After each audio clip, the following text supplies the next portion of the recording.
However, one thing I would say is if you are considering taking a home you've lived in and you're thinking about doing this, there are some things that we as investors, so Michael and I have to be like very direct about. One, you have to try to take away a lot of these emotional ties to the property.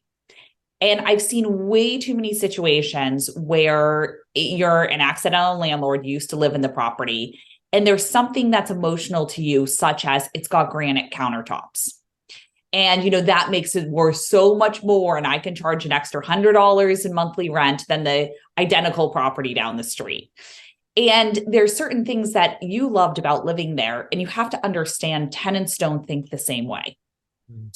And so that is really important with that. The second is having kind of this judgment and not being objective about who lives in the property.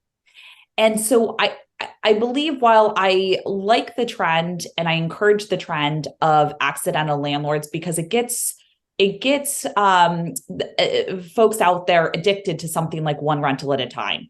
And it gives them some experience with owning rental properties and having passive cash flow. At the same time, if you are too emotionally attached to this property, and I would also argue that's probably not the best investment for you. It depends, right? Do the math. If you are emotionally attached, this could be the worst investment that you have. Oh, and so I try to be as direct as possible. And I found over time that it's only dealing with these accidental landlords, whether they're going to go one or two directions with that property they used to live in.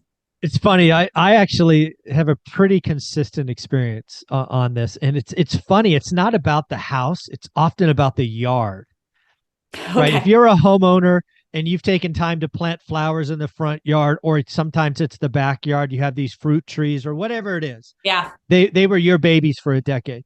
Then you move on, you get a renter in there and you come by in 90 days and your roses are dead or the fruit tree's been broken or whatever.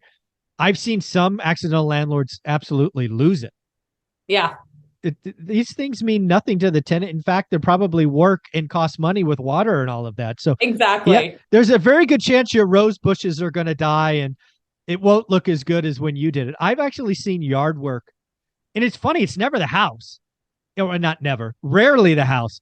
It's always like the plants in the outside that I've seen just some owners just get wonky on.